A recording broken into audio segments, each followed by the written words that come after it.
10-year-old girls in the centre of town and brought them to the park.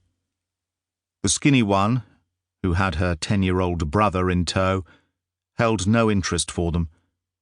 The other, a well-developed girl with flirtatious eyes, did. The girls sat opposite each other on a bench seat, with their knees drawn up to their chins and toes touching, while the 4 boys sprawled on the grass at their feet, staring at their knickers. Wearing knee-high boots, miniskirts, and crocheted see-through tops with black bras underneath, the girls understood exactly where their power lay, and it amused them. They spoke to each other about sex, and pointedly ignored the boys. The response was lackluster. The boys passed round a bottle of stolen vodka, but showed no interest in the crude flirting, and, without an endgame, all sport grows tedious, even cock-teasing. The skinny girl, annoyed by the boys' lack of interest in her, teased them for being virgins. But the taller girl, Sil, swung her legs to the ground and shuffled her skirt down her bum. "This is silly," she said. "Come on, Lou. We're going back downtown." Her friend, a small, undernourished clone, with smudged black eyes and pale pink lips, performed her own skirt-wriggling act and stood up.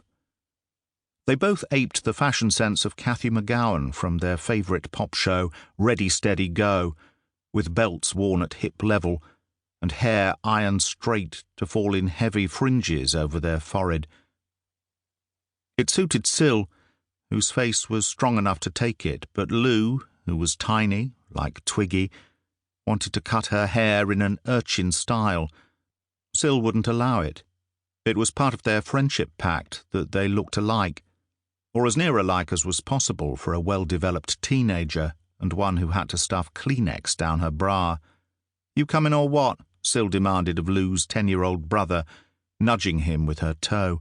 "Your dad'll string you up if the busies catch you, Billy. You see if he don't." "Leave me alone," the child mumbled tipsily. "Jesus!" The drink had made her quarrelsome, and she cast a scornful eye over the prone bodies. "Blokes are so fucking pathetic. Me and Lou's had the same as you, but we ain't passed out." "Don't push your luck," said one of the boys. He wasn't the tallest, but he was dark-haired and dark-eyed, and to her immature mind he looked like Paul McCartney. Another, a freckle-faced redhead, reached a hand up Lou's thigh. "Slag," he jeered, squeezing hard. She squeaked and pulled away, smacking at him. "Virgin, virgin, virgin," she chanted. "You ain't never gonna get it. You're too fucking ugly." He made a grab for her foot, and she wailed at Sil to get him off. "He's gonna pull me over." The taller girl put a boot on his chest. "Let her go." He relaxed his hold with a grin. "What do you expect? You're a couple of tarts, ain't you?" She manoeuvred a stiletto heel over his nipple. "You want to say that again?" He was visibly pubescent, with hair above his lip and acne crowding his neck. And he was too drunk to be intimidated. "You're a fat tart," he slurred lazily. "And you've been laid so often I could park a car up your cunt. Want me to try?" His 2 friends rolled onto their fronts and watched the tableau with a gleam in their eye. To a girl with more experience it would have been a warning sign, but Sil was a novice. She brought her full weight down on her heel and stepped over him, dancing away before he could catch her. "And don't never call me fat again, or I'll put my heel on your cock next time." The redhead clutched at his chest. "That bloody hurt." "It was supposed to, dickhead."